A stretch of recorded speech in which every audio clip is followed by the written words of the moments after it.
बहुजन समाज किस वजह से पीछे है? मुख्य कारण।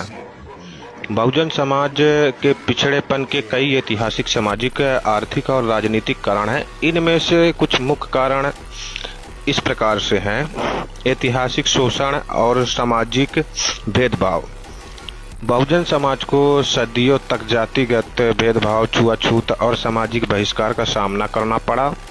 शिक्षा, मंदिर प्रवेश, सरकारी नौकरी और व्यापार में बाधाएं डाली गई, जिससे उनकी प्रगति रुकी रही।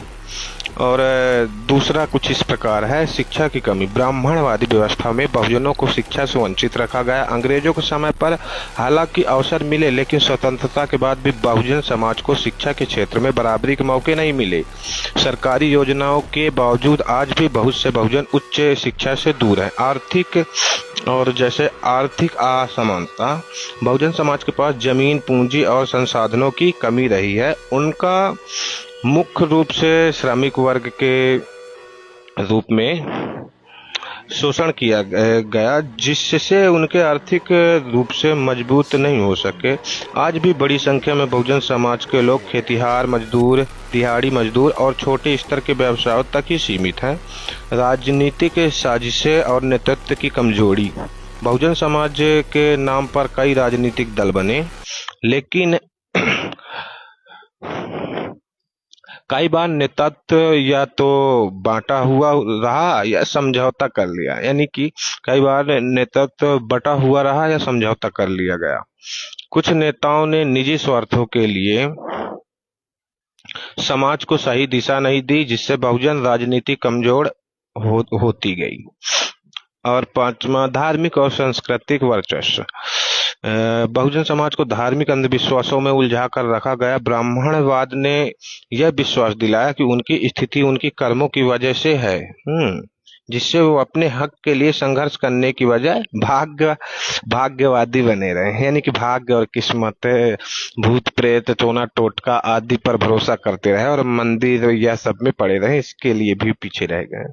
छठवा, आत्मसम्मान और संगठित संघर्ष की कमी।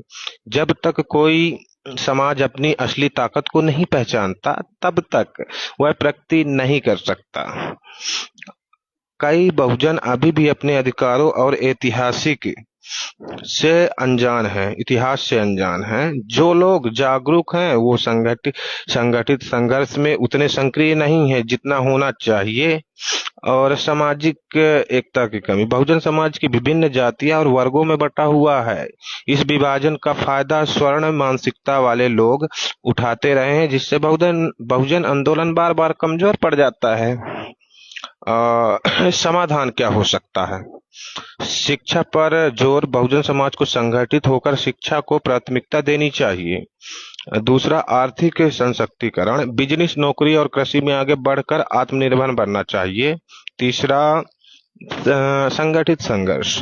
समाज और राजनीतिक स्तर पर एकजुटता लानी होगी। और चौथा, धार्मिक जागरूकता। अंधविश्वासों को त्याग कर वैज्ञानिक सोच अपनानी होगी। पांचवा कुछ इस प्रकार है कि स्वाभिमान की भावना। अपनी पहचान और इतिहास को समझना और उस पर गर्व करना होगा। और बहुजन समाज इन बिंदुओं पर ध्यान देगा तो निश्चित रूप से आगे बढ़ सकता है। बाकी ठीक है दोस्तों। जय विज्ञान, जय मानवता, जय किसान। आज बहुत लाइव कर लिया यार मैंने तो फिर। चलो ठीक है दोस्तों। अरे यार, कनेक्शन भी धीमा हो गया डाटा का मेरे।